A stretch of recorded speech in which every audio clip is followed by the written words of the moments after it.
한편 이렇게 검찰이 이준서 전 최고위원에 대해 사전 구속영장 청구했다는 소식에 국민의당은 긴급대책회의를 소집하는 등 대책 마련에 돌입했습니다. 네, 국회 취재기자 연결합니다. 강은나래 기자.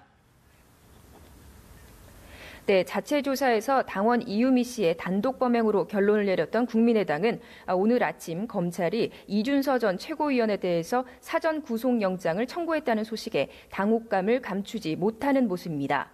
당 지도부는 오늘 오후 3시 긴급회의를 열어 구체적인 대응책을 논의할 방침입니다. 국민의당은 더불어민주당 추미애 대표의 머리 자르기 발언이 검찰의 수사에 가이드라인을 제시했다는 의구심을 제기하고 있습니다. 송금주 수석 대변인은 구두 논평을 통해 민주당 추미애 대표가 미필적 고의에 대한 형사 책임을 거론한 뒤 곧바로 검찰이 이준서 전 최고위원에 대해 영장을 청구했다고 지적했습니다. 특히 이 전 최고위원을 4번이나 소환 조사했지만 구체적 물증도 제시하지 못한 검찰이 사전 영장을 청구한 건 바람직하지 않다고 평가했습니다. 박주선 비상대책위원장도 검찰의 영장 청구는 납득하기 어렵다면서 추 대표가 아무런 증거도 없이 우리 당 전체를 조직 범죄 집단으로 몰아붙였고 수사의 가이드라인을 정해서 검찰을 압박해 국민의당 죽이기를 하는 것이라고 주장했습니다.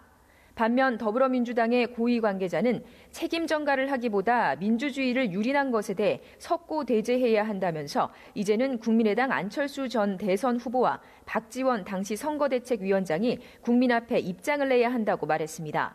정의당도 논평에서 이유미 씨의 단독 범행이라는 자체 조사와는 상반되는 결과에 대해 국민의당이 책임지는 모습을 보여야 한다고 지적했습니다.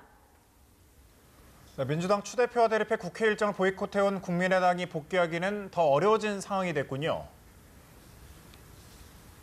네, 그렇습니다. 더불어민주당 의원이 위원장을 맡고 있는 국회 예결위는 내일 추경안 상정을 위해 전체 회의를 열 예정입니다. 하지만 자유한국당과 바른정당, 국민의당까지 야3당이 회의에 불참할 가능성이 커서 정상적인 심사가 가능할지 미지수입니다. 관건은 문재인 대통령이 송영무, 조대엽 장관 후보자 임명을 강행할지 여부입니다.